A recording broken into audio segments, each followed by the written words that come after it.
దేశం మొత్తంలో మొక్కజొన్నలు కొనుగోలు చేస్తున్న ఏకైక రాష్ట్రం తెలంగాణ మాత్రమేనని వ్యవసాయ శాఖ మంత్రి తుమ్మల నాగేశ్వరరావు అన్నారు. ఖమ్మం మున్నేరు నదిపై నిర్మిస్తున్న రిటైనింగ్ వాల్ పనులను ఆయన పరిశీలించారు. నిర్మాణం జరుగుతున్న తీరుపై అధికారులతో మాట్లాడారు.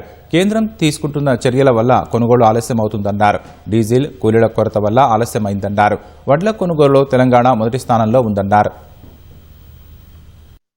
మొక్కజొన్నలు భారతదేశంలో ఏ రాష్ట్రంలో కొనుగోలు చేయట్లేదు. పక్కన ఆంధ్రప్రదేశ్ అడుగు, కర్ణాటక అడుగు, ఛత్తీస్గఢ్ అడుగు, మహారాష్ట్ర అడుగు. మొక్కజొన్నలు ఎక్కడైనా ప్రభుత్వం కొన్నదా? బీజేపీ పాలిత రాష్ట్రాలను కూడా అడుగు.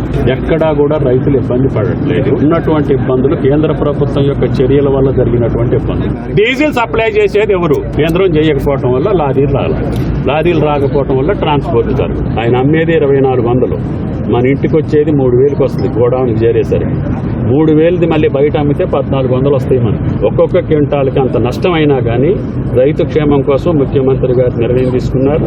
వరి మొత్తం భారతదేశంలో మనం ఇప్పటికి 65 లక్షలు కొన్నాం. భారతదేశం మొత్తం 50 లక్షలు కొనలా.